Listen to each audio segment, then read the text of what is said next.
Okay, moving on to the back side of your page, we have some functions here. So you guys chose 17 and 20. I'm going to go ahead and do all four for the sake of good measure.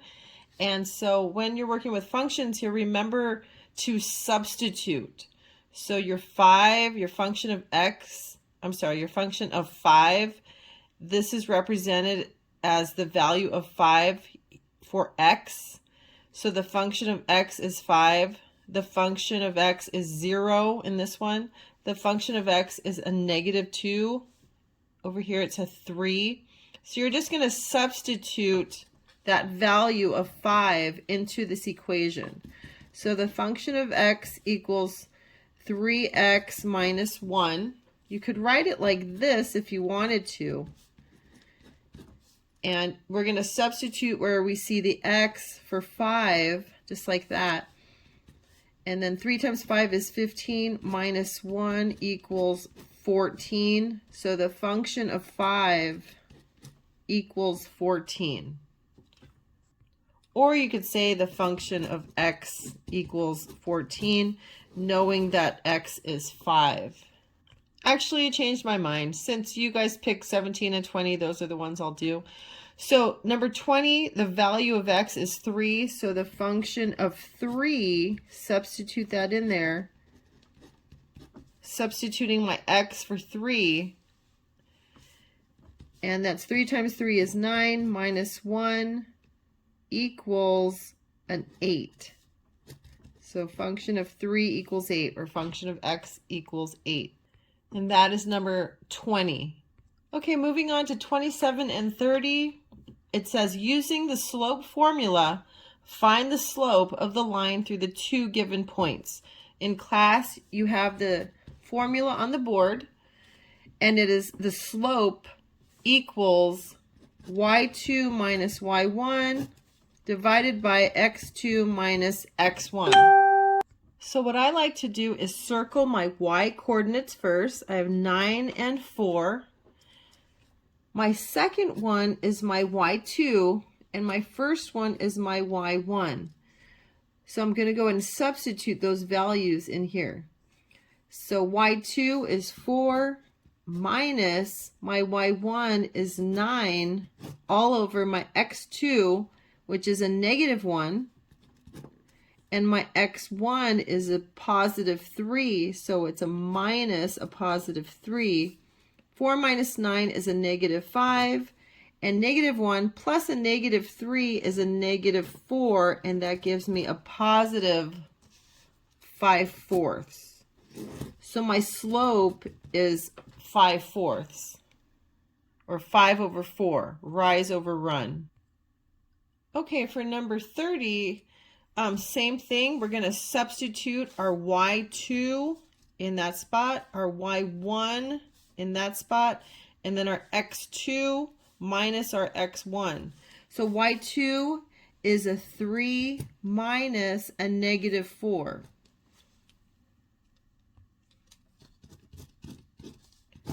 And then x2, which is a 6 minus a +8. So 3, and these, a negative into a negative is a positive. So 3 plus 4 divided by 6 minus 8, which is a -2. That gives me 7 over -2. So my slope is 7 over -2. Okay, so my phone is dying here. That's why I've had a problem with it. And so that's why I'm getting this late to you. I've had to cut this video into so many pieces and splice them together. But I'm going to try to motor through here. I have 5% on my phone and just get this done. But let's start here on the next question, which is 41 through 47. Let's see if we can't get through these next problems in time. So find k if y varies directly with x. So remember, we have direct variation here where we have a constant.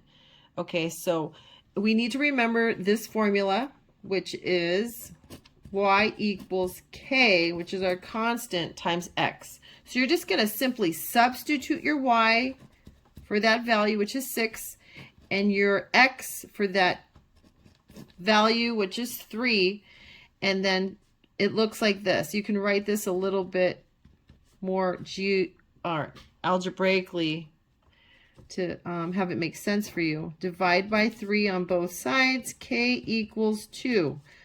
So my constant equals 2. Whoa, I wasn't even on the page there. My battery's dying, so I can't really see my screen. So sorry about that. Hopefully you are able to follow along. Bye-bye. Okay, and same with number 42. Just go ahead and plug in your values there, knowing your formula. Again, this formula is on the wall in the class, so look over there and plug in these values. So y is 150 equals my constant, which I don't know, times my x value, which is 8. So 150 equals 8k, divide by 8 on both sides.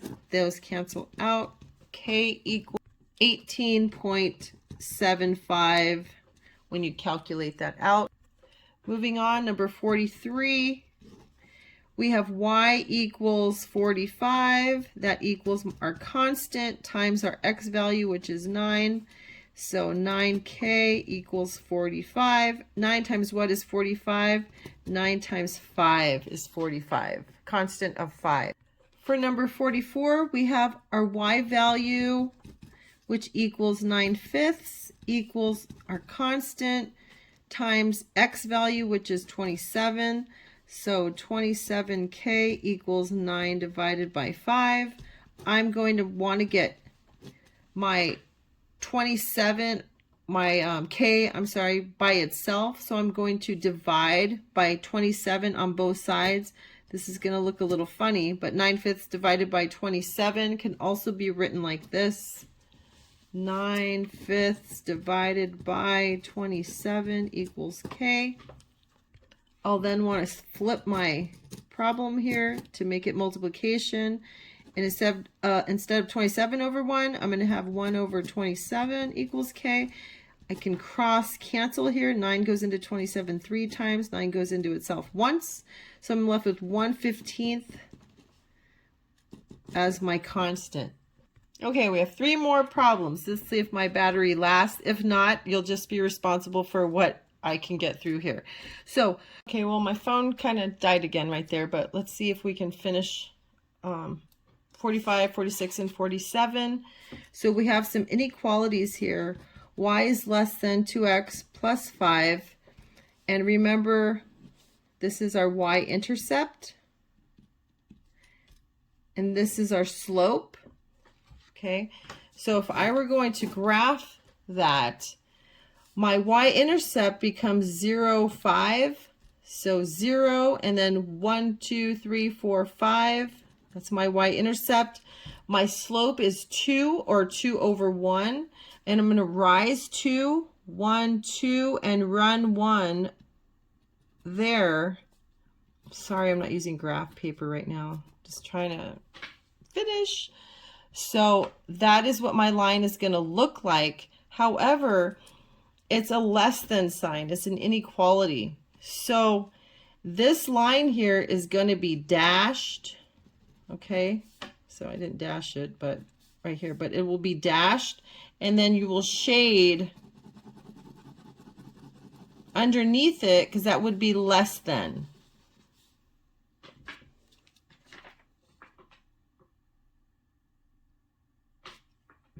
For 46, we have y is greater or equal to 1/5 x minus 2. Here is my y-intercept. Here is my slope. And so if I were to graph this, hopefully you can see that, my y-intercept is going to be 0, negative 2. So 0, negative 2 is my y-intercept. And my slope is 1 over 5. So rise over run. So up 1 over 5. 1, 2, 3, 4, 5. That's going to be my line. And since it's greater than or equal to, my line is going to be solid, and you're going to shade everything on top. Again, sorry for the crude map and all my messy papers. Just trying to get through this for you. Okay, number 47, we're in the home stretch here. 3x is, 3x plus y is less than or equal to 6. This tells me it's going to be a solid line because it's also equal to. So I'm going to have to convert this equation, this inequality, to slope-intercept form, which means I want to solve for y. So I'm going to get rid of this 3x by subtracting 3x on both sides. Now I'm left with y is less than or equal to negative 3x plus 6. You can just switch these around to get them in slope-intercept form. Now I can see I have my y-intercept, which is 6. It'll be 0 and 6. And then my slope is negative 3 or negative 3 over 1. If I wanted to graph this, I'm going to go ahead and plot my y-intercept point here, 0 and positive 6. 1, 2, 3, 4, 5, 6. And then my rise over run is going to be a negative 3. So I'm going to come down 3. 1, 2, 3, and over 1. It's going to be a solid line because it's less than or equal to. And because it's less than, it's everything below. So I'm going to shade in this part of my graph. Okay? Sorry for this video being a little crude as far as all the drawing and the graphs and stuff, but hopefully you will have a better understanding of all this of all these concepts, and you will do well on your math test on Monday. Okay, have a great weekend. Bye.